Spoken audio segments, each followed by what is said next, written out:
Moving on, viewers, the 70th BPSC exams has run into a controversy after students alleged malpractice over paper leak allegations. They claimed that the 70th exams must be reheld, and while the protest continues in Patna, Jan Swaraj chief Prashant Kishore has also hit out at the Bihar government over their treatment of the students. Here's the latest.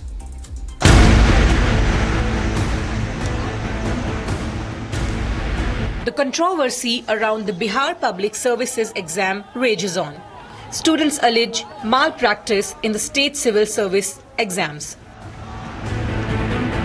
Protesting civil servant aspirants are on a warpath as they sit on an indefinite hunger strike, pushing for the entire exam to be held afresh.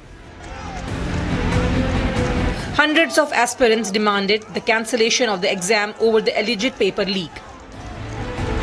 However, top BPSC officials blame what they call coaching center mafia and deny the paper leak charges. Meanwhile, Patna witnessed a massive showdown as Jan Swaraj chief Prashant Kishore joined protesting students and issued an ultimatum to Nitish Kumar government to meet the demands of the students at the earliest.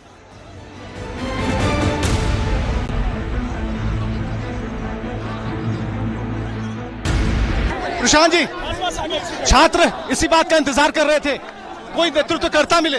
देखिए, हम लोग पिछले 2-3 दिनों से सरकार से ये आग्रह कर रहे हैं कि कोई प्रतिनिधि मंडल बनाकर छात्रों से मिल लीजिए। मिलने में क्या दिक्कत है? छात्रों की मांग जायज है या नाजायज? वो बिहार के बच्चे हैं, एक बार उनसे मिल तो लीजिए। Prashant Kishore also slammed Bihar government for using police force on the protesting students. Bihar police resorted to lathi charge on aspirants as student protests turned violent. The protesters broke through police barricades and moved closer to the Gandhi statue in Patna. Sir, हम लोग का एक ही मांग है, री exam, ठीक है? उसके नीचे कुछ नहीं हम लोग सुनेंगे। और हम लोग का प्राथमिक मांग है जहां जहां भी एग्जाम हुआ उसका सीसीटीवी कैमरा हम लोग सार्वजनिक किया जाए। तो आपके नेतृत्वकर्ता प्रशांत किशोर हो चुके हैं? जी बिल्कुल, तो वही नेतृत्व कर रहे हैं जी। तो क्या कल 12 बजे की बात थी कि कल 12 बजे प्रोटेस्ट करने के लिए आगे बढ़ेंगे? नहीं, हम लोग का प्रतिनिधि मंडल बना, प्रतिनिधि मंडल ने डिसीजन लिया, क्योंकि हम लोग पिछले 11 दिनों से हम लोग अनशन पे बैठे हुए थे, हम लोग को कोई सुनने वाला नहीं आया। ऐसे में हम लोग कितना दिन बैठे रहेंगे? क्या लिखा है पोस्टर पर आपने? जी, ये देखिए, पोस्टर पर लिखा है पेपर लीक से सब परेशान, अब चाहिए स्थायी समाधान। और स्थायी समाधान को लेकर भी कोशिशें लगातार जारी। और ये देखिए, इस तरफ जो तस्वीर है जहां जहां प्रशांत किशोर जा रहे हैं वहां पर भीड़ उनके साथ हो जा रही है, क्योंकि छात्रों को ऐसा लगता है कि प्रशांत किशोर ही एकमात्र सहारा है जिनके जरिए वो सरकार तक अपनी बात को पहुंचा सकते हैं। The protesters have been staging protest for several days, demanding cancellation of the BPSC exam. As the protests continue over the alleged paper leak, now the question is, will Nitish take note of the students' demands? My colleague Vivek is joining us live from Patna. Vivek ji, a very good morning to you. Students are protesting. What are their demands as far as the BPSC exams are concerned? देखिए, बिल्कुल ये तो तय है कि जो छात्र हैं, जो अभ्यर्थी हैं, उन्होंने अपना इरादा बना लिया है और वो बार बार कह रहे हैं कि री एग्जामिनेशन होनी चाहिए। आयोग यहां स्पष्ट कर चुका है कि हम री एग्जाम नहीं लेंगे किसी भी कीमत पर, क्योंकि हमारे पास वो कोई भी प्रूफ नहीं है, कोई आधार नहीं है, कोई तथ्य नहीं है जिसके आधार पर हम सारे एग्जाम को कैंसिल कर दें।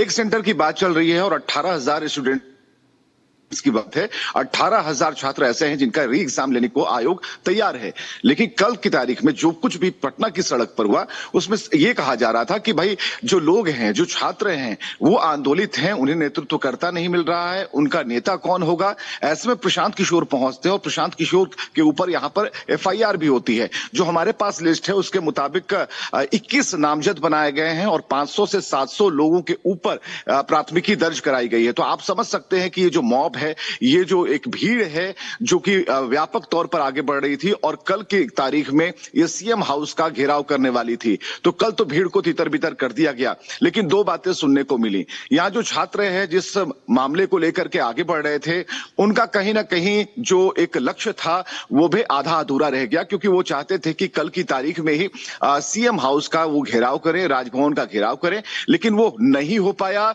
उल्टे एफआईआर दर्ज हो गई है, पानी की बौछार की गई। दूसरी बात यह कि प्रशांत किशोर जिस कारण से वहां पर पहुंचे थे, छात्रों को एकजुट करने पहुंचे थे, उसमें यहां कामयाबी मिली, क्योंकि छात्रों के कई पॉकेट्स थे, अलग अलग थे, जिनके मन विचार नहीं मिल रहे थे, लेकिन उन्हें भी एक मंच पर प्रशांत किशोर लेकर आए। लेकिन ये बात आगे नहीं बढ़ी, डाकबंगला चौराहे तक नहीं बढ़ी, उसके आगे की बात तो छोड़ दीजिए। लेकिन अभी क्या होना है, इस पर सबसे बड़ी बात है, मुख्यमंत्री नीतीश कुमार की कल दिल्ली यात्रा हो गई, यानी कि बिहार में प्रशासन की तरफ से चीफ सेक्रेटरी लेवल की बात होनी थी, और प्रशासन ने कहा था कि स्टूडेंट्स में 5 लोग अपना डेलीगेट चीफ सेक्रेटरी को बात करने के लिए भेजिए। लेकिन छात्र कह रहे थे कि 5 ही क्यों जाएंगे, हमें सभी को जाना है। और ऐसी स्थिति में प्रशासन तैयार नहीं हुआ, और 5 नहीं बल्कि 6-7 बार समझाने की कोशिश की गई कि आप लोग के अंदर से छात्र संगठित हों और बात करने के लिए आगे आए। जब बात करने के लिए कोई आगे नहीं आया, तब प्रशासन ने उन्हें समझाया और कहा कि आप यहां से भीड़ आप हटाइए, लेकिन भीड़ वो हटाने को तैयार नहीं थे। वो चाह रहे थे कि यहीं पर रात को जमे रहें। और एक और जानकारी हम आपको देना चाहते हैं कि इसमें सबसे बड़ी बात थी कि बिहार के कोने कोने से और यहां की दिल्ली और उत्तर प्रदेश से भी जो छात्र हैं यहां पर डटे हुए थे, वो चाहते थे कि ठंड वाली रात है, ऐसे में यहां ठंड काटने से, अगले दिन करने से, या फिर इस मामले को और लिंगर करने से ज्यादा बेहतर है कि हम अभी इसकी लड़ाई लड़ लें। जो छात्र हैं उन्होंने स्पष्ट तौर पर कहा, साफ कहा कि ये लड़ाई हमारी है, हम इस लड़ाई को लड़ेंगे। हमें ना तेजस्वी यादव की जरूरत है, हमें ना पप्पू यादव की जरूरत है, और ना ही हमें प्रशांत किशोर की जरूरत है। रात के 10:30 बजे अचानक से फेसबुक पर लाइव होते हैं तेजस्वी यादव जो कि नेता प्रतिपक्ष है, और उन्होंने साफ तौर पर कहा, और उन्होंने बिना नाम लिए प्रशांत किशोर पर हमला किया। प्रशांत किशोर को उन्होंने आड़े हाथ लिया और उन्होंने कहा कि कुछ लोग थे जो कि इन छात्रों को गुमराह कर रहे थे, कुछ लोग थे जो छात्रों को लेकर के पटना की सड़कों पर थे।